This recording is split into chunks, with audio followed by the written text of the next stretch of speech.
Meet the Orchestra, written by Anne Hayes, illustrated by Karmen Thompson. A Voyager book, Harcourt, Brace and Company, San Diego, New York, London.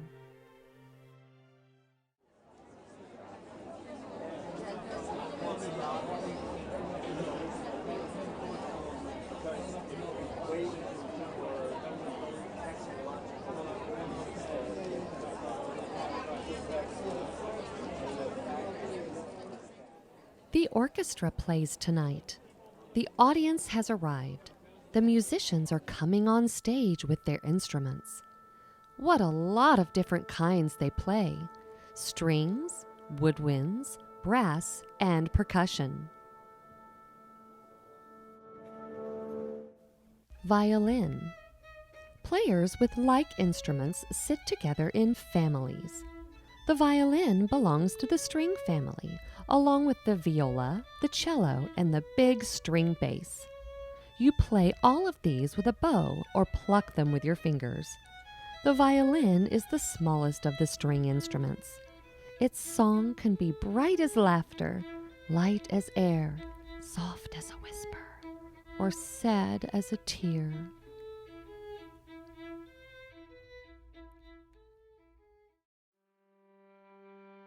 Viola. As instruments get bigger, their voices get lower. The viola looks and sounds like a big brother to the violin.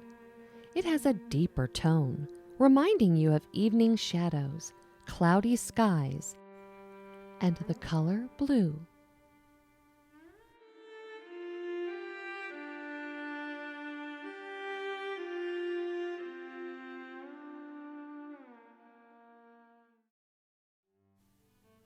Cello.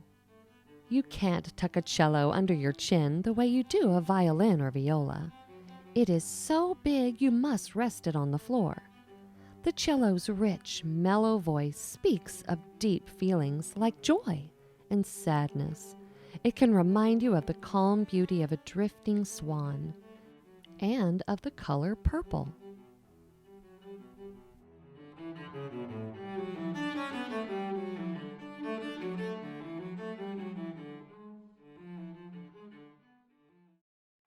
String bass. The string bass is the grandpa of the string family. It is so tall that you must stand up or sit on a high stool to play it. When bowed, its low notes moan and groan. When plucked, its booming sound helps other musicians to keep the beat.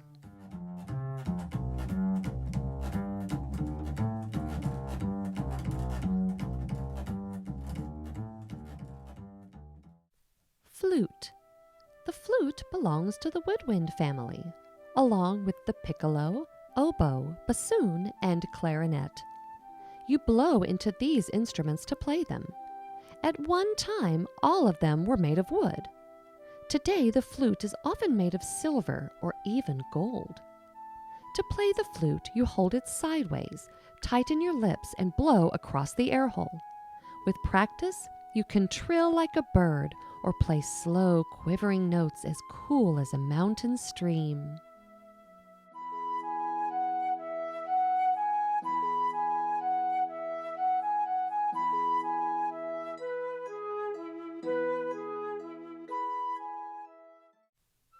Piccolo. The piccolo, little sister to the flute, loves attention and always gets it.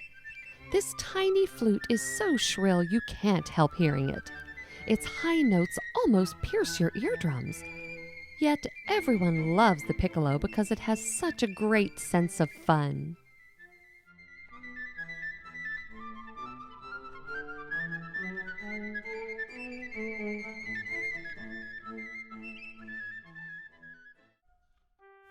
Oboe. The oboe has a mouthpiece made of reed. The reed can be fussy and troublesome. Then it honks like a goose with a bad cold. But usually the oboe can be trusted. The oboe plays that single note to which the whole orchestra tunes just before the concert begins. Its voice may remind you of faraway castles at sunset, autumn leaves, and the sadness of saying goodbye to someone you love.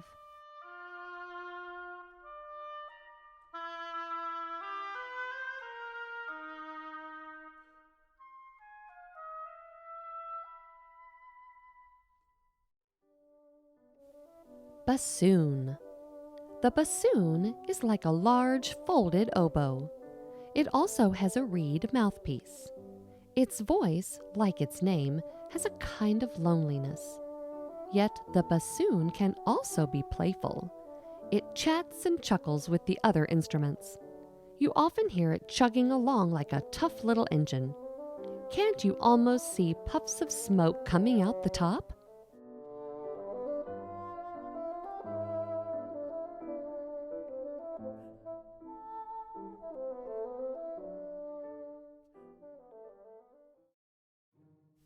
Clarinet. Here are two different clarinets. The straight one is nimble and quick. It tootles up and down the scale, never tripping over a note. Its cool tones melt in your ears just like ice cream melts in your mouth. B-flat clarinet.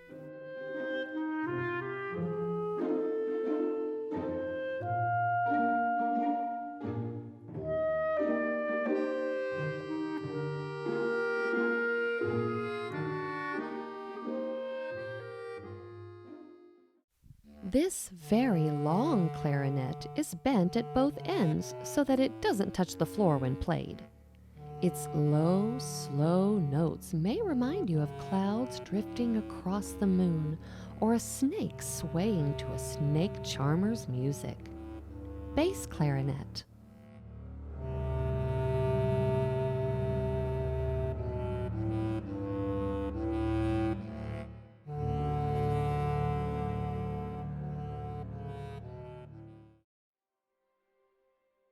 French horn. Make way for the brass family, the powerhouse of the orchestra. Even when they play softly, you can sense a huge cat crouched to spring. The brass do not have reed mouthpieces. Your lips buzzing against the metal mouthpiece produce the sound. The tubes of the horns magnify it as a bullhorn magnifies an announcer's voice. The French horn is like a big, bright bell at the end of a long, thin tube. The tube is coiled so the horn can be played with one hand on the valves and the other hand inside the bell. The hand inside softens the sound. Uncoiled, the French horn would reach all the way across a very large room. Someone would surely trip over it. The French horn has many voices. It can calm you with its gentle tones or thrill you with its gallant hunting call. Trumpet. The trumpet's shorter tube makes it look easier to play than some of the fancier brass. But is it? No, say the trumpeters. You must work just as hard to learn it. The trumpet's call is noble and exciting.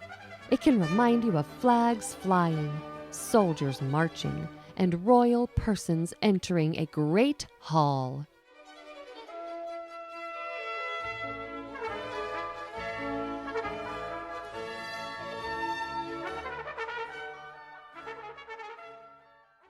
Tuba. The tuba has a huge bell and a very long tube. Do you remember that the bigger strings have deeper voices? The same is true of the horns. The bigger ones make lower sounds. The tuba seldom carries a tune. It is more of a rhythm instrument. Its oompas help the brass to keep the beat, just as the thump of the bass does for the strings.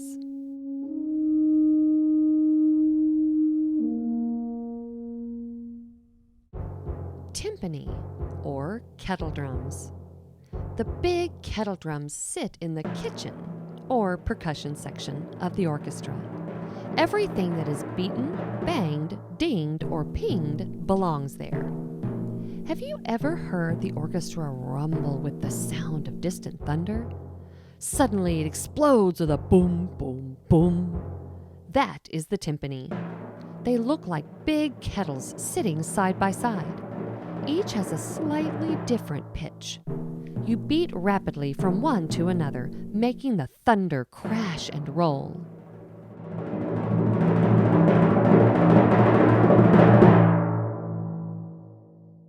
Cymbals.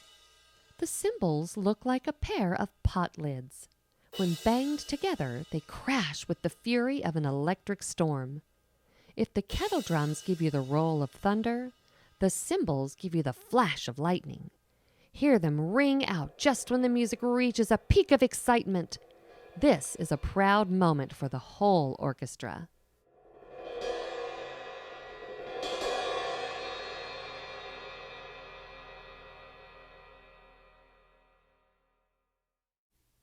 Piano.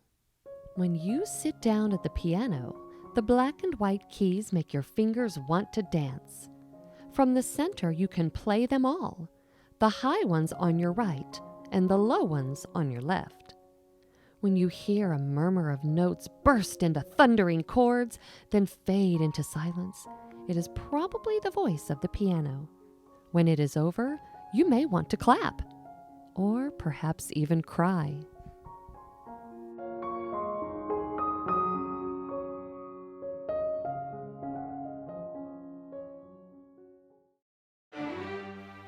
Conductor. Now meet the conductor. He is often called maestro, which means master of the orchestra. That he is, for he leads the musicians at all times. He does it mostly by talking with his hands. In his right hand he holds a small stick, the baton. With it he beats time. His left hand motions, "You play now. Be quick.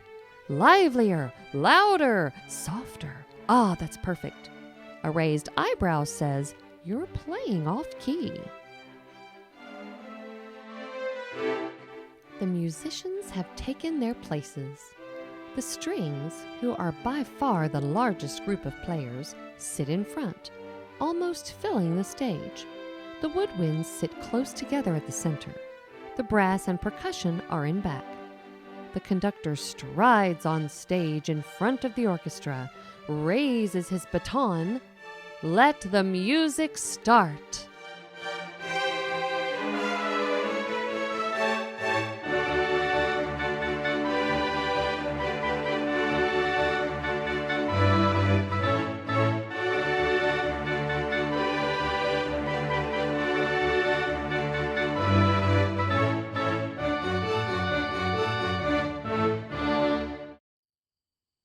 The orchestra played tonight. Now it is time to go home. Like the voices of their instruments, the musicians drift off into the night.